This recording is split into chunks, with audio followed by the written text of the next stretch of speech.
All right, we now look ahead to the NBA All-Star Weekend, which isn't really a weekend; it's more like one day. But it's going to be Team Right. LeBron and Team KD in the All-Star game. LeBron and KD drafted their squads Thursday night. LeBron took Giannis Antetokounmpo with the first pick. Durant drafted his Brooklyn Nets teammates Kyrie Irving and James Harden.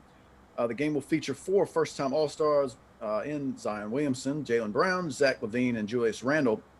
All right, Drink. The question is, if this was an actual NBA game with defense and effort and all the rest, who do you think would win?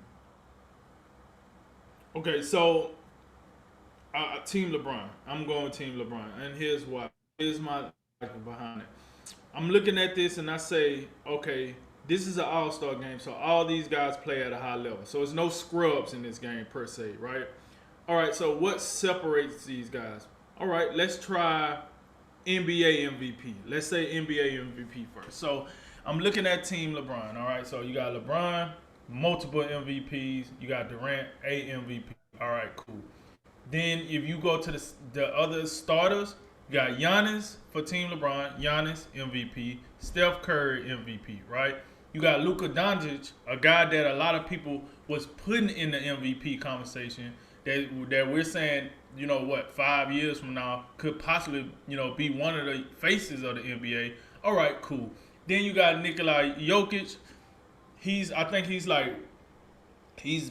number two in MVP right now. It's Joel Embiid, Jokic, and then LeBron, right? So that's the start lineup for LeBron. So if you keeping up with me, that gives Yeah, I got you yep. 1, 2, 3 MVPs, right? Now let's go over to Team Durant. You got Kyrie Irving. He's probably never going to be in the MVP conversation. This is call it what it is. He's a good player, but he's not an MVP level player. Then you got Joel Embiid. Most likely he will win the MVP this year. Unless he falls off the face of the earth, he should win the award this year. He has been as dominant as any big man has been in quite a while, and I'm telling you, he's balling. You got Kawhi Leonard, not a regular season MVP, but a multiple finals MVP. So I give you that. Bradley Beal, good player, but probably not going to win the MVP. And then Jason Tatum is replacing Kevin Durant. So, as good as he is, probably not MVP. So they gave you. I'm gonna say Joel Embiid does count as the MVP just because I do think he's gonna win. So let's say you do that. They give you two if you count Durant, where LeBron got three. That's the starters. Let's go to the reserves, right? The reserves: Damian Lillard, Ben Simmons, Chris Paul, Jaylen Brown, Paul George, DeMontis Sabonis, and Rudy Gobert for Team LeBron. The reserves are good. No MVP really talking now. You do got Paul George that was third like a couple of years ago in the MVP conversation. But that's about the ceiling as far as the reserves go for Team LeBron. But then when you go to Team Durant, it get a little interesting because the first name you see is one James Harden. And we know what time it is when it comes to that. So he's a clear cut, MVP winner. So no arguments there. You got Conley, with this being his first time being selected. Zion Williamson, Zach LaVine, Julius Randle. So Team LeBron only got one. This Jaylen Brown's first All-Star game. I thought it was this is first. This is first. Okay, so Team LeBron really got away with only having one first All-Star game. You know what I'm saying? Where Kevin Durant looked like he just collected the rest of them with Zion, LaVine, and Randall, and now Conley. And then you got Vucic, and then you got Donovan Mitchell. Outside of Harden, that's the only MVP conversation you could really have with the Team Durant's reserves. And then you look at the coaches: Dan Quinn versus Doc Rivers. We know Doc Rivers is the more polarizing coaches out of the two. Quinn Snyder, for what it's worth, that guy has earned his stripes. He's done a lot as far as coaching goes. He'd been overseas. He'd been in the G League, D League, F League. Now he's in the league. Like, this guy has done a lot as far as coaching basketball go. But if you're gonna ask me which one I would take, it would probably have to be Doc Rivers, just because I've seen him do some things. All right, as far as coaching stars and stuff. And this ain't Doc Rivers' first time to the show. So overall, if I had to look at this, I'm gonna go Team LeBron. It seemed like they have the better talent. It seemed like they have the most proven talent if this was a real game. And without Kevin Durant, it's just I like the starting lineup, but with Kevin Durant, I just would think it's so much better. It is a drop off between Tatum and Durant. Let's not get disrespectful here. It's definitely a drop off between Durant and Tatum. But I like how LeBron constructed his team. If you actually look at his team, right, he only has one clip cut shooter because Luka Doncic go up and down. Steph Curry probably the only guy that you fear above the 3-point line in that starting lineup. The rest of the guys probably going to get in the paint. Luka, he can't shoot, but like I say, go up and down. But the rest of these guys are in the paint. You got Jokic, one of the better passing big men. So that can create a lot of problems. But then you look on the other side, shooting probably is not the problem on Team Durant. With Kyrie, Leonard, Bill, and Tatum, all those guys can shoot above the 3-point line. Even even Joel Embiid, to be perfectly honest with you, all 5 of those guys are threats above the 3-point line. So I think shooting wise, Team Durant is looking really, really good. But in the paint, I think Team LeBron got the advantage. So all in all, to wrap this up, Team LeBron will win the game, and I'm gonna go 220 to 198. Didn't expect a score prediction, but if that's a real game, that must be 2 games, best of 2. Sweep it. I like how you broke it down as far as looking at it through the lens of like, okay, how many MVPs or MVP caliber guys do you have? And I think LeBron, the whole starting lineup is MVP caliber. You mentioned LeBron. We know he's always in the run. He probably should have more MVPs than he does. Giannis, the reigning back-to-back MVP. Steph's been a back-to-back MVP, I believe. Luka, you can see Luka in the future. You can project that he could be an MVP candidate. Jokic is in the mix right now, and he's having a fantastic season. So the starters for LeBron, everybody could be an MVP or has been MVP, or we look at could be an MVP. And on the Durant side, and we're leaving Durant out of this because he's hurt right now, you can't say the same thing. Kyrie, not an MVP level candidate guy, although he's definitely deserving of being an all-star game starter, and he's one of the most talented guys in the league.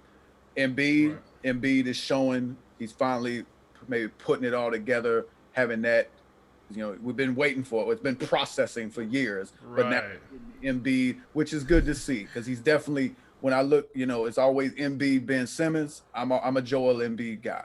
Kawhi, he may never win the MVP award, due to whether it's load management or whatever it is, but Kawhi's an MVP level candidate player. Bradley Beal, yeah, forget about it. Jason Tatum, Jason Tatum, we like Jason Tatum, breakout performer for you last year. You was absolutely right. But MVP, not yet. Maybe down the line, but not yet. And by the way, Bradley Beal, I'm gonna tell you, Bradley Beal in this All-Star game as a starter, I'm gonna tell you what it feels like. It got a little Trae Young feel last year. You know how people Trae Young with they was 9 and 40 or whatever they were, and like, why is Trae Young? What is this? Right. That's what it feels like to me. Although Bradley Beal, he's an all, he should be an all-star. I don't know about starting though. If we're going off, the same train of thought as last year. When he's leading, but the only caveat I would give you is Bradley Beal is leading the NBA in scoring. Trae Young, he was impressive, but it was his second year, and he wasn't like leading the NBA. He was just like a big spark, and then that's why I think everybody had a problem. The problem, you can't leave the NBA leading scorer out of the All-Star game. I mean, I don't think I wouldn't leave him out. I just don't know about starting. And definitely the way you broke it down, which I thought was a good way as far as MVPs, Bradley Beal, we can't do it. I'm sorry. I like you. I really do. And I miss the days of John Wall and Bradley Beal being some kind of good. But it's just, I can't do it. Together. I really think the big difference off these teams. And by the way, just on that shooting point that you mentioned, because I think Team Durant, they got more shooting. But don't sleep on LeBron from 3. He's been pretty good from 3 this year. And Jokic can stretch it too. Jokic can stretch it too. So they do, although Steph is the guy you'd be most concerned about, they do have a little bit more. Obviously, Luka comes and goes, but I'd be interested to see, and I made this point to you last year. If Luka's getting some spot up threes, he probably shoot a little bit better because Luka for the Mavericks creates everything for himself. So a lot of the threes he takes are difficult threes. So I'd be interested to see if he can improve. If he's playing off LeBron, if he's playing off Steph, something to that effect. I think he could shoot a lot better. I think the big difference for me on these two teams, which is why I think Team LeBron would win this, is the benches. I think there's a clear advantage, and not only because of the first-time All-Star, game. I don't think that's that huge a deal, but I just look at Team LeBron's bench and Team Durant's bench. After James Harden being, he'd be the guy I'd want over everybody. And I think Donovan Mitchell and Zion, those are big deals. But I think your last four, they just don't impress me right now all that much. With Mike Conley, Levine, Randall, Vucevic, I think there's really no guy on the other side that you're like, Gobert is probably the first guy you're like, oh, well, Rudy Gobert, I don't know about him. But I think, look at Damian Lillard, Chris Paul, Paul George, Jaylen Brown. Jaylen Brown's been the most consistent Boston Celtic this year. Ben Simmons, with Defensive Player of the Year, maybe he could do that. Sabonis, how versatile he is. I think the bench, I'm just more struck by LeBron's bench than KD's bench. You're right. I think defensively, LeBron bench will shut Durant bench down. Outside of James Harden, Ben Simmons, Chris Paul, Rudy Gobert, Paul George, Jaylen Brown. They can all defend. Yeah. And then the shooting, the shooting thing that you talk about that maybe LeBron lacks. I think the bench, when you can bring Lillard off the bench, and then Jaylen Brown, Paul George, we know how effective they've been from three this year. I think they kind of balance out, the lack of shooting that they have.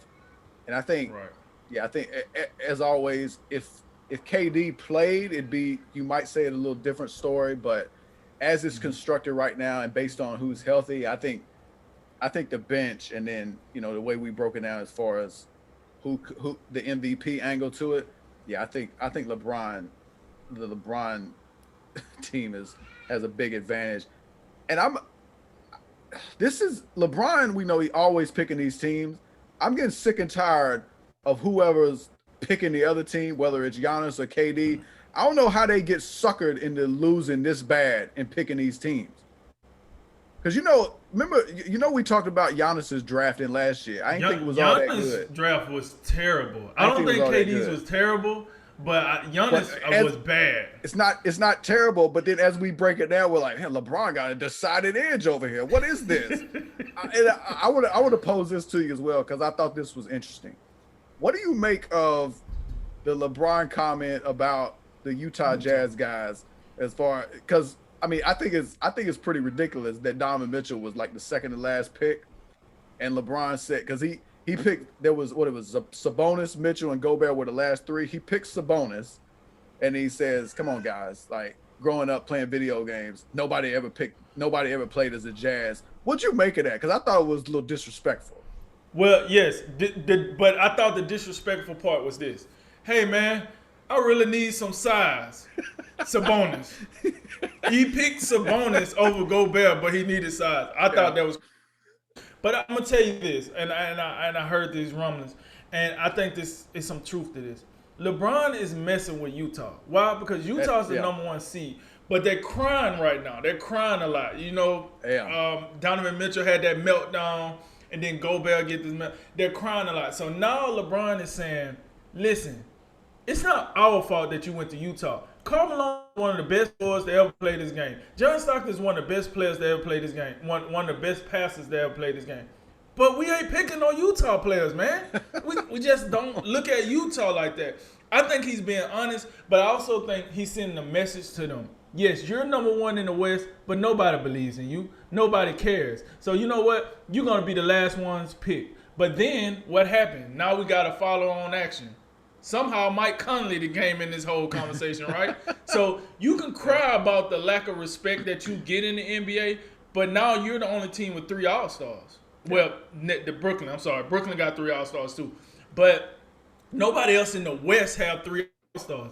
So stop crying and earn your stripes. It's like what I got out of LeBron. And listen, not only did LeBron say that, Durant agreed. He laughed and he agreed like, that's kind of true. So take that for what it's worth. Drink says long-term head games by LeBron already.